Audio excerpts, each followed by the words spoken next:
On est de retour donc pour terminer notre réflexion autour de l'avenir de la sécurité dans notre société à horizon 10 ans. Donc. Laurent Carreau, qu'est-ce que vous retenez vous aussi? Qu'est-ce qui a fait écho dans votre quotidien, dans votre métier par rapport à ce qu'on s'est dit tout à l'heure avec les trois premiers intervenants? Tout d'abord, je crois que ce n'est pas une surprise, la menace elle est durable, c'est un fait. Maintenant, c'est effectivement de voir de quelle manière on va renforcer les dispositifs.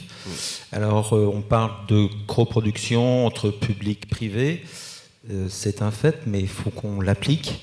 Et peut-être nous... Vous avez le sentiment que pour l'instant, au-delà des mots, ça a du mal à devenir quelque chose de concret? Ça a parfois du mal à effectivement se transformer en choses concrètes. Nous, on pense que peut-être la technologie, justement, pourra permettre de faire un peu cette plateforme commune, on va dire, de travail du privé et du public. Et puis, au-delà de ça, ce que j'ai retenu là, pendant la discussion, c'est qu'il y a un vrai besoin, en tous les cas, de formation à tout niveau. Et quand j'entends de mettre en place une école nationale, c'est une bonne chose. Et je pense aussi bien sur le côté humain que sur la partie technologique. Mais l'aspect technologique, vous êtes au cœur de ces propositions, de ces solutions que vous offrez. On peut dire que cette technologie aide l'homme, le vigile, celui qui est chargé de la sécurité au bout du bout, le smart data management, l'interopérabilité des moyens? Indéniablement, oui. Quels que soient les secteurs d'activité dans le domaine de la sécurité. En fait, si vous voulez, avec l'intelligence maintenant qu'on a au niveau des capteurs de sécurité, un capteur, c'est pour nous principalement c'est des caméras numériques, mais ça va au-delà. On parle d'audio. Tous ces capteurs, c'est comme dans votre smartphone, on charge des applications sécurisées évidemment, mais qui permettent effectivement de faire de l'anticipation parfois, et l'objectif à terme est faire de la gestion prédictive. Parce qu'effectivement, quand on a effectivement un agent de sécurité qui va se balader sur un site, il vaut mieux qu'il sache peut-être à quel moment effectivement il sera plus pertinent d'y aller.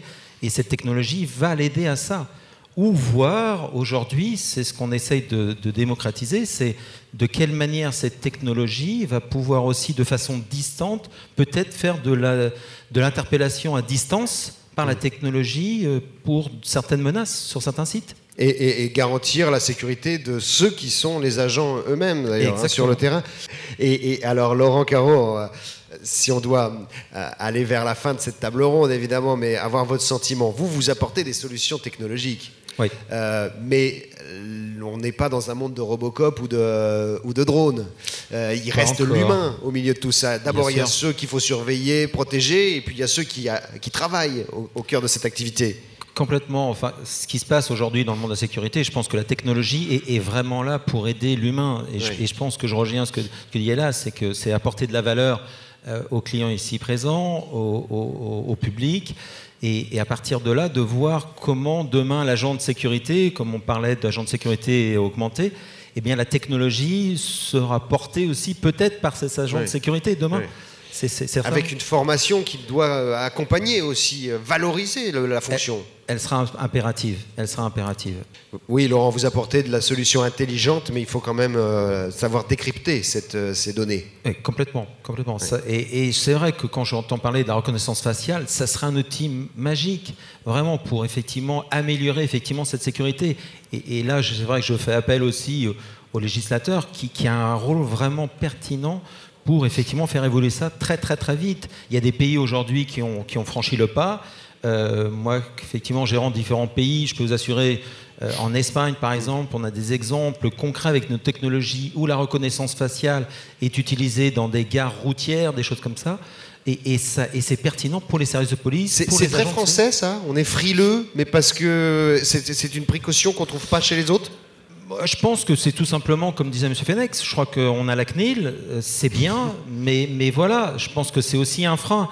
Alors ce qu'on se dit aujourd'hui, c'est peut-être avec l'arrivée du RGDP, ça va franchement changer peut-être la donne, puisque la responsabilité va être du côté du client final, des installateurs, des intégrateurs et des fabricants.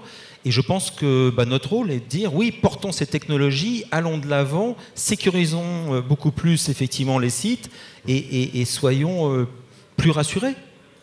Merci à tous les deux. Laurent Carreau, qui est donc, je prends mon souffle, Regional Manager Global Accounts Southern Europe chez Axis Communication. Merci à tous.